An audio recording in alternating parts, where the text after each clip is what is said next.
So today, AI can generate test cases in minutes, automatically heal selectors, trigger intelligent reruns. Yet many teams still manually verify critical workflows before every release. Not because the automation is missing, but the confidence is. So our next speaker is focused on helping organizations rethink the automation strategy, quality ownership, and sustainable testing practices. As a senior lead developer advocate with expertise in UI, API, mobile automation, Playwright, APM, performance testing, and CI/CD driven quality strategy, he has spoken at global conferences and actively mentored professionals who want to grow in SDT roles. Today, he will explain us about designing automation systems that the teams can confidently delegate to because automation should remove execution burden but not duplicate it. So please join me in welcoming Manish Saini. Over to you, Manish. Yeah. Thanks, Vamsi. Thanks for the warm welcome. Let me start with sharing my screen. Yeah. Okay. So is it very visible? Yes, Manish. Yeah. Yes. Okay. Perfect. So hello everyone. I'm Manish Saini, and I've spent more than 11 years working in software testing and quality engineering. And over those years, I have seen test automation change quite a lot. We went from writing everything manually to frameworks, low-code tools, self-healing automations, and now AI generated test cases.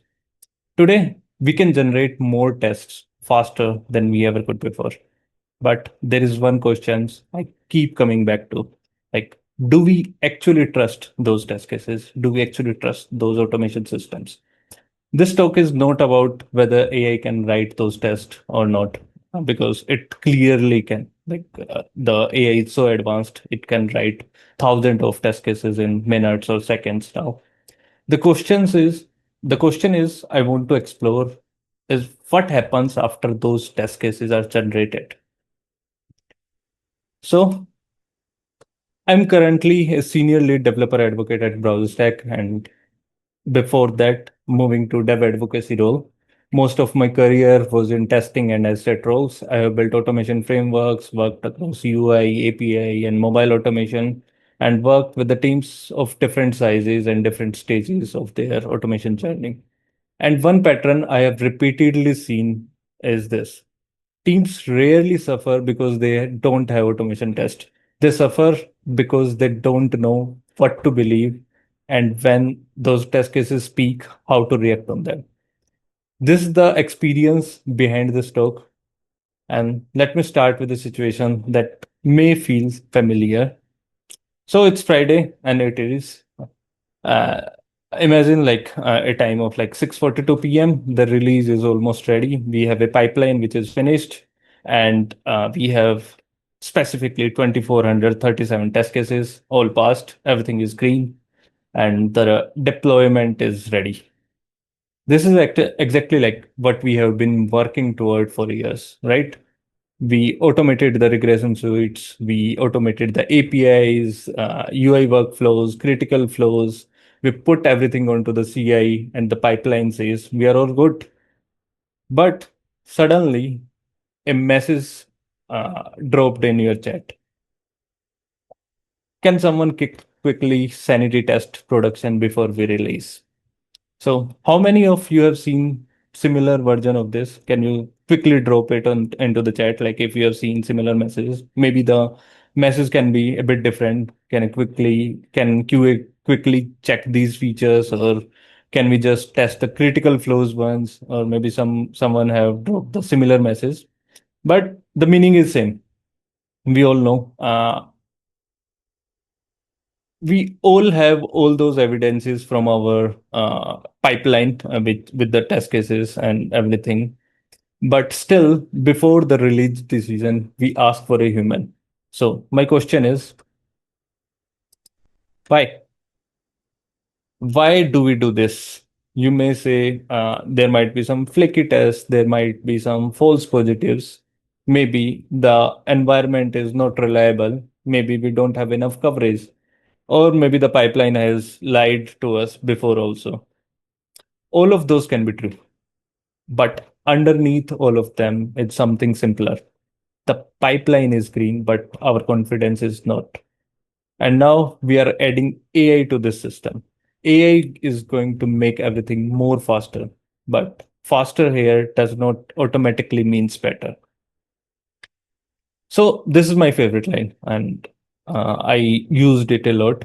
AI is speed, and without direction, you just crash faster. I use this line because I don't see AI primarily as intelligence in this context. I see AI as an accelerator. If you have a good strategy, AI can accelerate it. If you have a good architecture, AI can build faster for you. But if your test suite already have duplication, noise, flaky test, and unclear ownership, AI can accelerate that too. It can help you create more of the wrong thing much faster. And that's why I say it a lot. If you don't have the right direction, you just crash faster. An accelerator does not decide where you should go. And that brings me to an important distinction.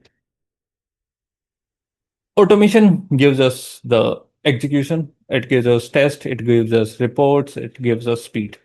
All of these things are very, very valuable. But trust required something different.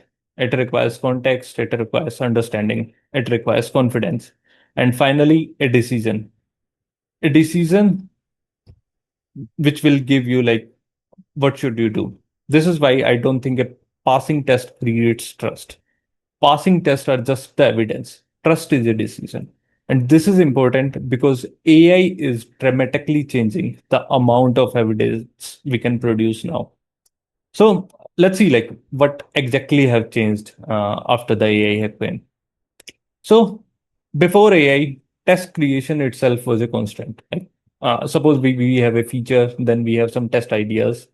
An engineer has to understand those ideas, then write those test cases, write those scripts, debug them, review them, and maybe after that we will end up with 10 test cases.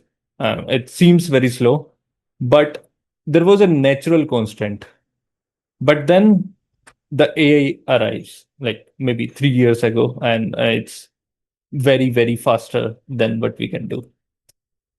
A prompt can generate dozens of tests, and an agent can inspect a module and generate hundreds in few seconds or minutes.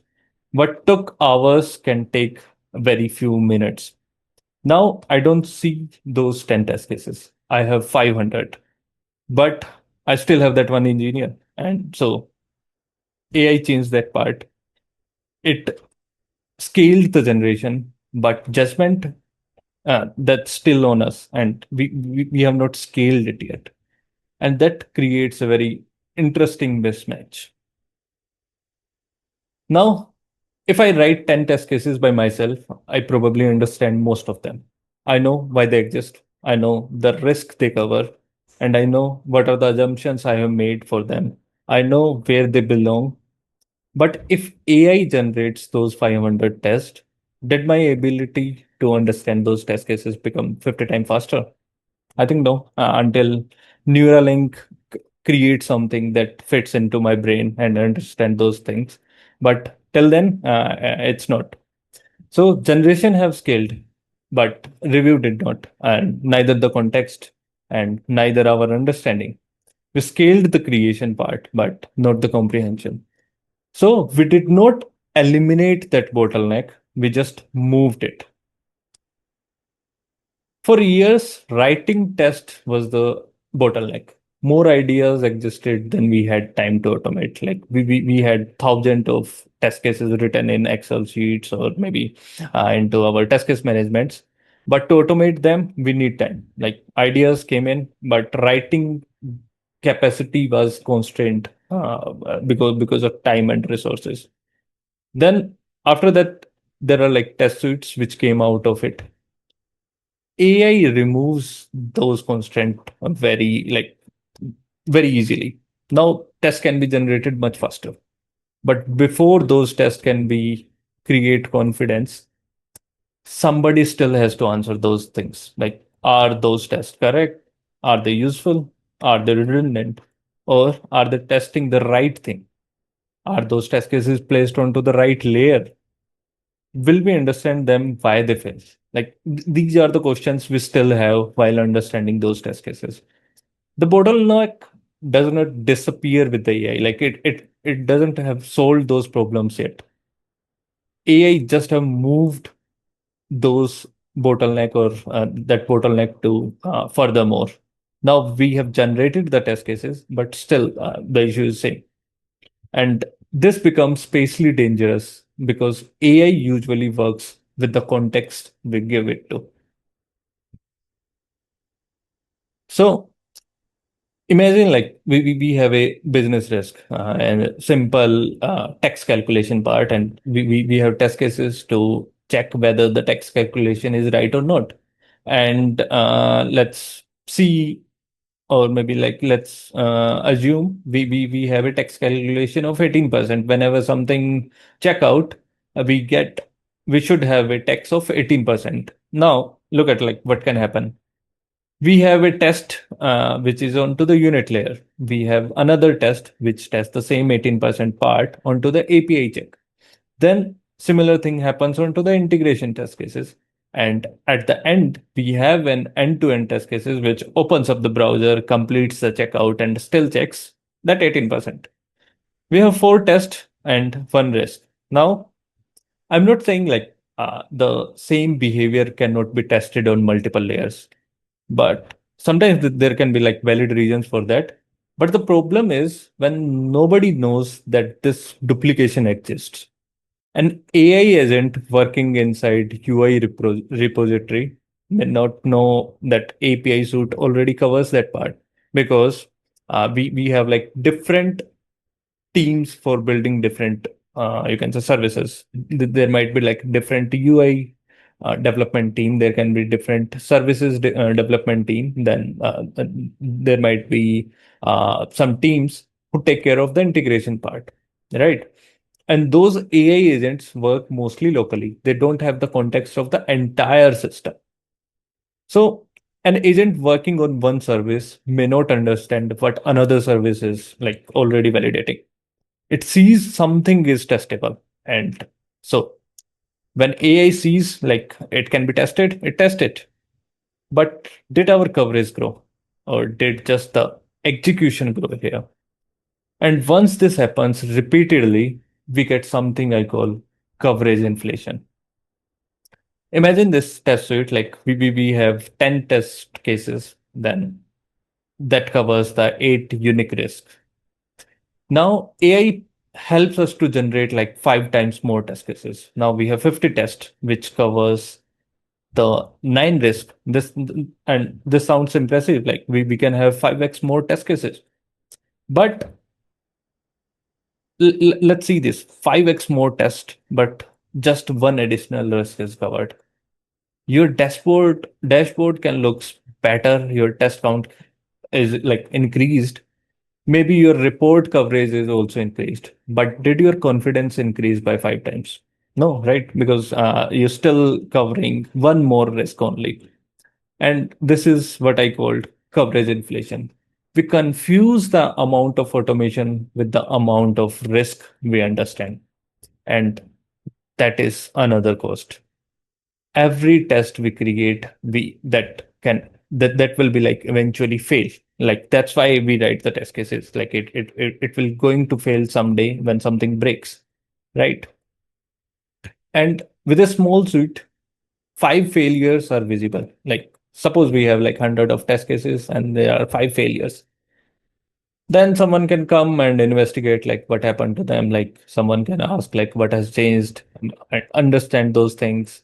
Now see onto the larger suites. Now we have like 5,000 test cases with the help of AI, and there are 180 failures. Different, there can be like multiple environments, multiple browsers, different data. Uh, there can be like some known flaky tests which are failed, some unknown failures, and there might be some infra issues also.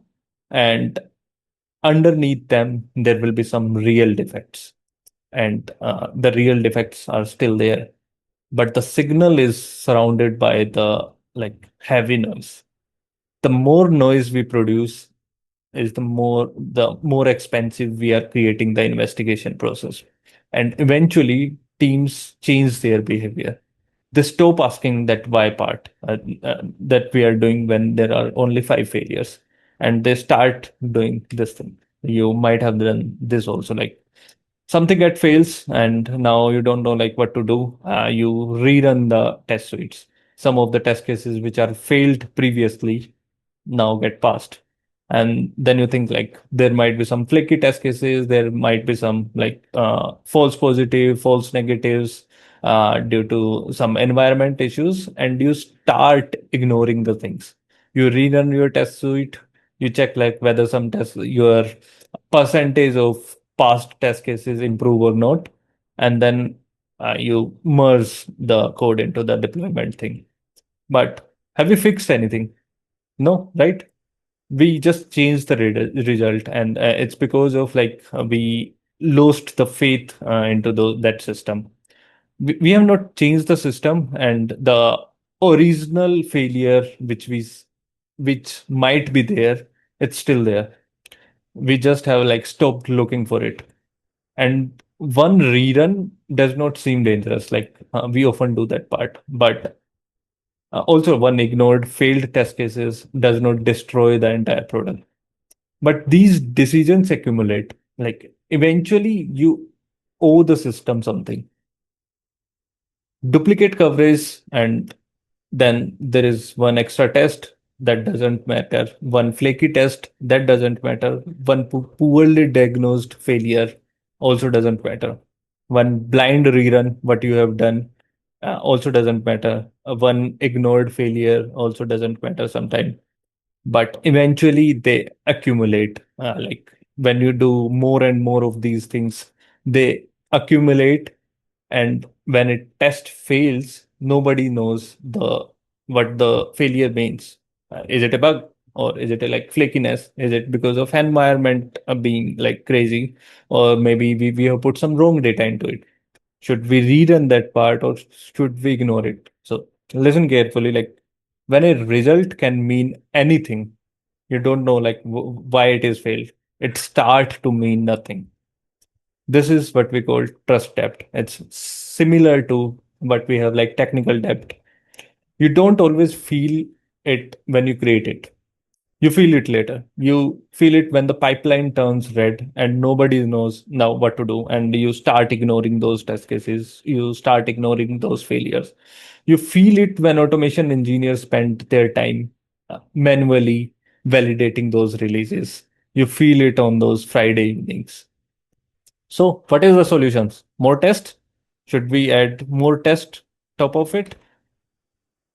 For years, this is what we have done. Like a bug have escaped from us, then we add a regression test. Then there is a production incident, add another test. There is a new critical flow into the production, or you can say into the product. Let's add more end-to-end coverage. We would already trust our pipeline if more tests have created the trust, right? Remember, like we had 2400 something test cases which are passed. Like if that number means something, if adding more test cases giving us the more trust, we could have trusted initially with that high number of test cases. But still, that somebody asked for a manual validation. So the answer cannot be simply be the generation of test cases. What actually create trust? I think it requires us to solve two different issues, right? First, we need better decisions before execution. So it includes like, should this test exist? Is this the right layer we should test, or is this the is this testing in new risk? And after writing those test cases, who will be going to own that part? The goal is to prevent bad signal entering into the system. Then we have a thing which is after the execution part. Now we have our test suite, we execute that part, and something breaks. Then we should question it like, why did it fail? And since when it is failing? What is the impact it have onto our product or onto our system if it is failing? And what should we do? The goal is here to stop failures becoming the noise. And this brings both of this together with the trust. One is strategy and the other is observability. One prevents that bad signal entering the process, and second one explain if there is a bad signal or not. Trust is designed before execution and earned after it. Let's start the before execution part. So, before another AI generated test enter into our test suite, we should ask these five questions. First, is this a new risk, not a new test? Like, is it's a new risk or not? Are you testing a different feature? Are you testing a different scenarios rather than writing just a new test, a new risk?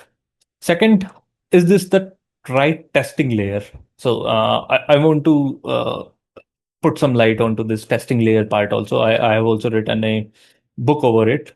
When you test something, let's imagine like you have a simple login page, and that's the small example I gave it obvious, like always.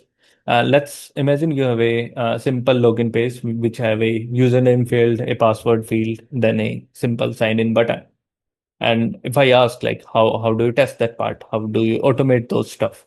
And most of the like QA engineers, testers, they come up with like, I will choose the playwright, I will choose the Selenium, and I will going to write test cases related to multiple those combinations of different passwords and username field, and then I can check the buttons that are present or like fields that are present onto the website. Some might say we will test that onto the API side. But imagine like you had 25 test cases comes to test it. There might be more, but let's imagine there are 25 test cases. There can be like multiple layers where you can test it. You can test it onto the UI side. You can test it on APIs where most of the logic reside.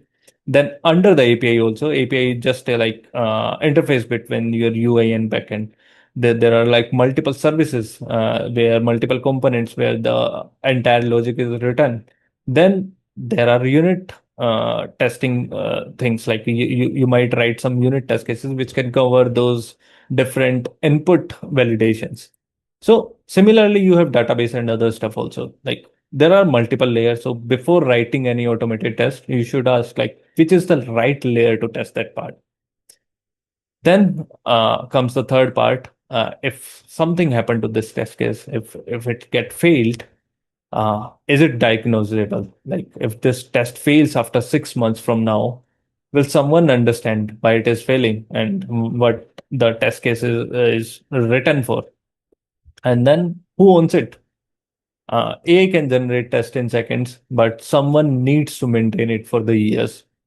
And if like I can ask most of the automation engineers, they will tell us like most of their times goes into the maintenance part rather than creating the test cases. And if you don't know what the test case is about, the maintenance time will increase dramatically. And then finally we have, does this test actually increase our confidence? And this is the most important questions because AI can answer that part like, can I write a test case or not? Should I write the test case? And when I say that, AI never says no. It always says yes. And even if it can't, it confidently said yes. Like we should create a test case for it. We can create it for like we can create multiple test cases even for that. But engineers still need to answer that part. Should this test exist here or not? Does it making any sense to put a test, automated test for this feature or for this risk to cover that part? So even well-designed test can fail. Like, and that is where the second half we have, and we need that part when something fails. A red test is not enough. Imagine like if I tell you there is a test case for checkout and it's failed. Now, what you can do with that information? I don't think so. You can do much with that information. So, a useful failures need to answer these questions. Why did it fail? Give me the actual failure, trace back, environment, and context about it. Why did it fail? Then, since when? Like, was it always failing? Did it start of this? Did it happen like first time after we have introduced some changes to the current build? Now, what is the root cause of this failure? Is this an application bug, or is it a flaky test? Is it some issue with the infra we have? Like maybe we don't have the infra to that is capable to run this test case, or maybe it's not rightly configured for this test case. And then we have the impact part. Who is the affected by this failure? Which feature is mapped to this test case? And then how severe it is. And then finally comes the decision part. And in decision, we will see like whether we need to fix this bug, or if it is like a issue into our automated test, should we update our test cases? Then the harder part is like if the impact is higher, if the issue is that severe, should we block our release? A failure is not useful because it's just dead. It is useful because it helps us to reach a decision, and this is how a raw test result becomes something we can trust. So let's start with a simple test result, and it get failed. By itself, this is a very weak signal. If we say we have 500 test cases and 10 test cases got failed, what does that mean to us? It's a very weak signal. We can't give a decision by just this information. We need to add some metadata. Metadata is like which browser we have tested on, what is the environment we have used for our test execution, and what is the build we are testing on, what are the test data we have used. And then we need to add some failure fingerprint. Have you seen this error pattern or this failure things before also? We need to add some history also. Is it a flaky test? We have seen this test like behaving randomly. Sometimes it get passed, sometimes it get failed. It's a flaky test. Or is it something like that is failed the first time? Or maybe from the last three builds, it's kept failing because there is a feature which is not fully prepared, but we know that this test case is related to that feature, and we eventually know that it should fail. After that, we will add some impact to it. If this is a true failure, if it is a bug, how it is gonna impact or affect our users into their flow. And at the end, we can make a decision. Results don't create that trust, but context does. This is what I mean when I say the bottleneck has moved. Because the bottleneck has moved from writing tests to understanding them. And this changes where engineers create the value. These percentages are not like a prediction or like scientific measurement. They are a way showing of direction where we are going. So in the past, we are very busy into the writing the test cases. Because doing that automation things, knowing Selenium, knowing those playwright frameworks, and then writing that frameworks thing, creating those test scripts, it takes time. So we spend a lot of time writing those test scripts.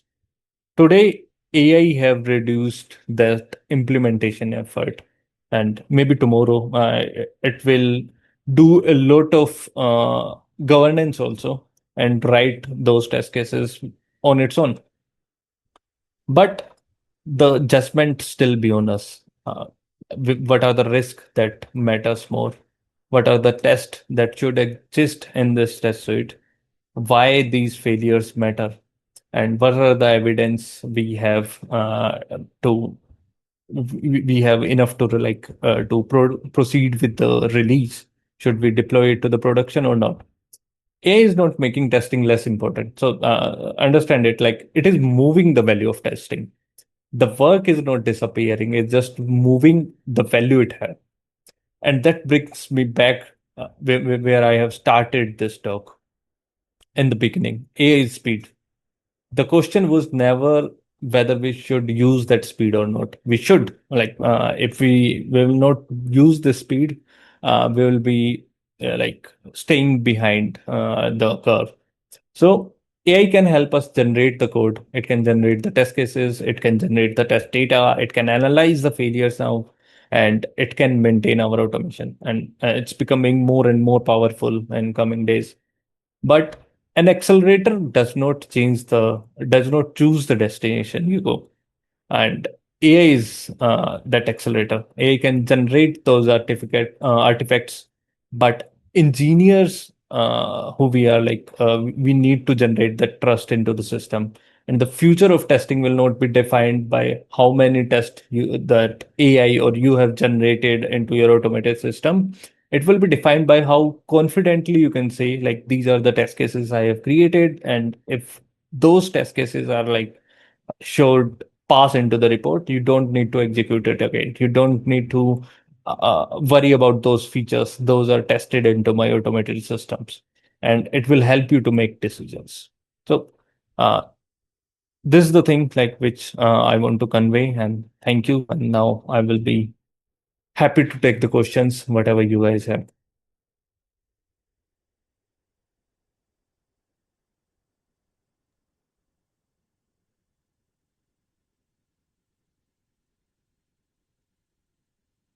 Thank you, Manish.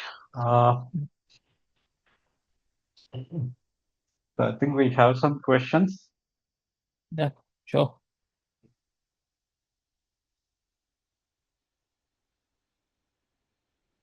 So everyone, please put your questions in the Q&A section.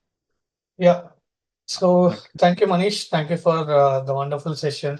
So as our audience are mostly an automation experts, quality enthusiasts, and engineers, I hope everyone was well connected to your topic by seeing the chat window. I was able to understand that. So actually, on my perspective, your line, which is AI is speed without direction.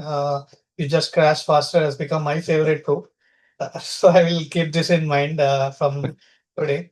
So and few more ideas have stood out for me that the bottleneck didn't just disappear, but it moved forward. And being a test engineer, even I'm also a part of the rerun culture, which you have explained in your slides. So that was really an connecting topic to me today. It was really wonderful, and the way you have demonstrated the trust framework of before and after execution is really motivating and gave us a new way of thinking to automate the test cases as well. So that's really a powerful mindset change. So Thanks, Vamsi. yeah. Well, let's show our appreciation, everyone, in the chat window with a round of applause. And please add your biggest takeaway in this from this session in the chat. That could help, and also we can take up the questions. Yeah, so I think I have a few questions now. So one I will start with from Kamakshi, where how to mitigate coverage inflation. Is it only through reviewing, or do we have another way? Yeah. So I think like reviewing is one part. Another part is like how you maintain those test cases. Like, if you don't have a system or like a test case management where you put your test cases, and I have seen this like multiple times when there are like teams working in like silos. There is a teams who test things manually, and there are teams who test things through the automation. They don't have a collaboration platform. Suppose I automated 50 test cases, but how should I convey this to my fellow team who test things manually? How should I pass that feedback? Like, these are the features, these are the scenarios we have already executed into the automation. So this also makes the coverage inflation part. You should have a test case management system, or where you track everything, like what are the test cases you have, what are the coverage you have, and it should reflect on like different layers, like is this test case like covered over the API part, is this covered onto the UI side, and then that mm, can make your source of truth, that test case management or your test repository. And whenever you run your test cases, either manually through automation or into the CI/CD pipeline, it should update the test case management system. Like this is the test run I had, and these are the test cases which are passed. And this test cases are mapped to these features, and you don't need to care about it now. These are the left part of the test suite we have, and you should run that instead of like doing the things again and again.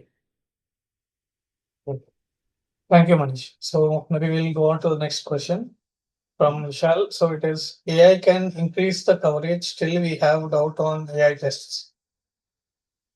Yeah, so this is something like what I have already covered into my talk also. Like increasing coverage doesn't increase the confidence, and like coverage sometimes can mean like multiple things. If you check the coverage through the lens of a maybe a tool or something like libraries, if a function is tested, then it will say like if a function have a test, it will say like that function is covered. But there might be like unlimited number of edge cases which are not covered into that into that test, but your coverage indicator says it's covered. So that is a like separate topic also, like how to determine whether the things are covered or not. But increasing that coverage metric does not always like include the risk, the risk which belongs to that feature or which belongs to that product. You need to take care of the risk. The coverage matrix is just there to show like what are the things which are covered. And as a tester, we know like the number of tests does not guarantee you the number of like risk you are covering. So I would say coverage is not the right metrics to increase our confidence into the system. Okay. Yeah. So maybe I think Kamakshi has a doubt. Maybe Kamakshi you can unmute yourself. Yes. First of all, thank you, Manish, for your valuable inputs. I totally agree with you that definitely AI it can accelerate, but going in the right direction and deciding what we do, it depends on us as a QA engineers. I think. Yeah, thanks very much. And of course, I would like to add also the collaboration meeting between the developers and the QA is also very important. As you said, like all the API tests and which has already been covered in the unit tests and other tests. If we repeat, it will not increase the coverage. So definitely in this way we can mitigate is that through collaboration of meeting, so what the developers are covering, so where the QA engineers can concentrate, so definitely we can improve the quality, I would say. Yeah, thank you. Right. And as we say, if something is not documented, we can't track that part. And if your test cases are like separated into like Excel sheets or maybe some automation repos, if they are not into a central repository, you can't define like whether they are like duplicated or not, whether your coverage is inflated or not. So having that into a single place help you. Then there might be some AI agent like in browser stack we have a deduplication agent. Like it can go through your entire test suite and check like which are like multiple test cases which test the same feature. So similarly, you can run some AI agents on, but you need that central repository for your UI test cases, API test cases, and then automated test cases, and the test cases which are uh, run by the engineers manually. So you should have that central repository. Yeah, correct. Okay. Yeah. Thank you. So we'll go with the next question. So in the coming future, we have AI test engineer roles. So still, I see most candidates are asked to write the code in interviews. So how to convince the interviewers we are in AI world? It's the same thing which goes with the development part also. If AI is going to write the code, why do you need a developer which should write a code? But it's like, if you don't know how to write that test case, if you don't know how to write that playwright script, and AI is generating, you are making the system more hard to read that part. Remember, like we had the bottleneck on to the review system, like and imagine now you don't know how to read that script. It will increase that review time. It will increase the pressure. Like, how will you understand those test cases which are written by the AI? You should have that knowledge. It's uh, if you don't know driving, how will you judge a driver? It's just not like you will sit behind and like travel from one place to another. You should know like how to drive, and then you can find out like these are the issues with the driver, and it's not getting me onto the right place. So Yeah. you should have that part also. We see that, yeah, maybe it's very near future. The human generated things are gonna become a premium. Yeah. Okay, so then that of AI generated. Yeah, that's for sure.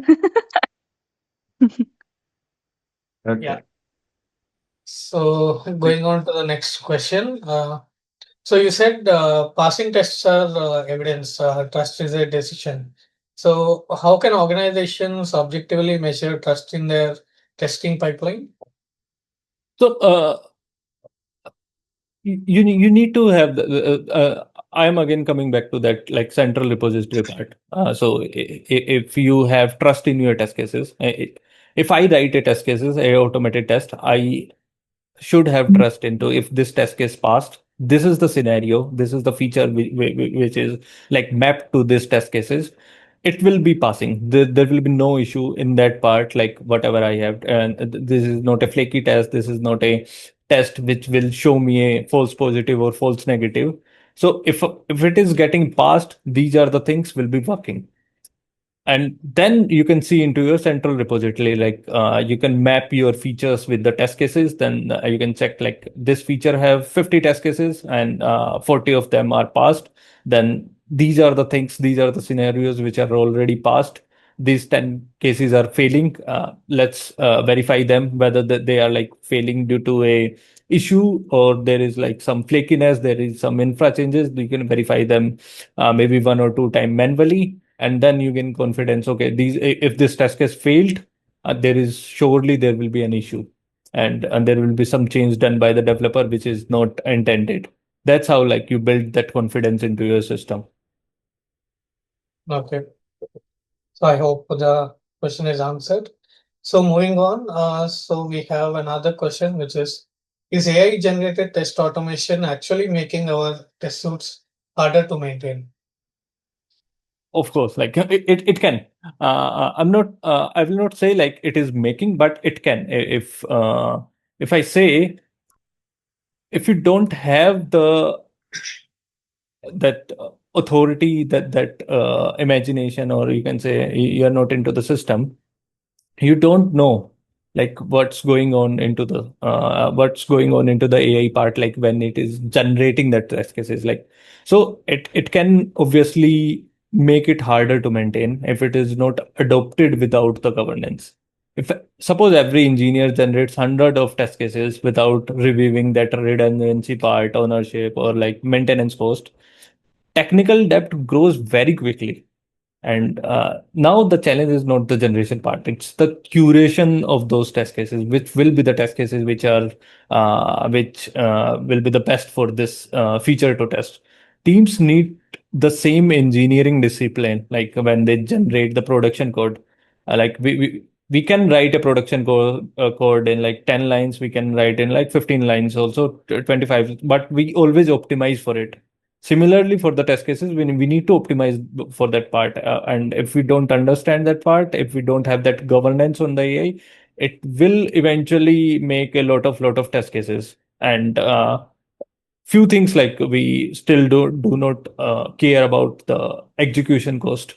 when we execute our test cases, that heavy cost onto the cloud servers. If we run it, that heavy cost of the time. If your test suite have 30 minutes of runtime, then it is it doesn't make any sense to the developer. He will not gonna sit to check what will be the result of 30 minutes. It should have like get a quick results just after a coffee, maybe when you deploy for the next environment. So your execution also have a cost. So if you increase it rapidly with lot of number of tests, and it will gonna haunt you backwards also. Okay.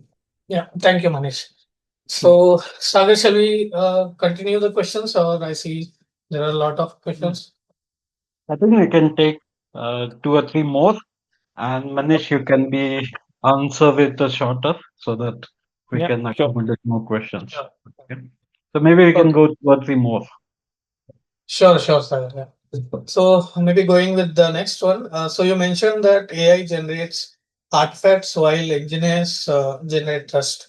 So what practical habits can QA team adopt today to consistently build the AI trust?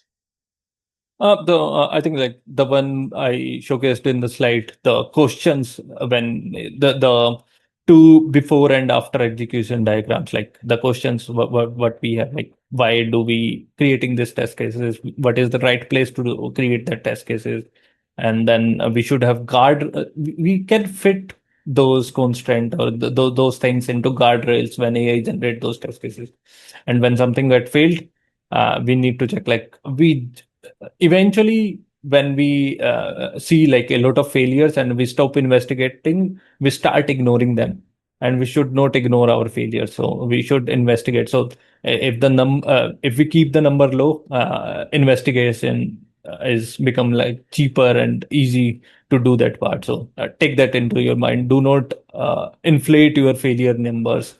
If you are doing that part, fix your test suite first rather than generating more and more tests. Yeah. Thank you, Manish. So yeah, maybe I'll go on with the next.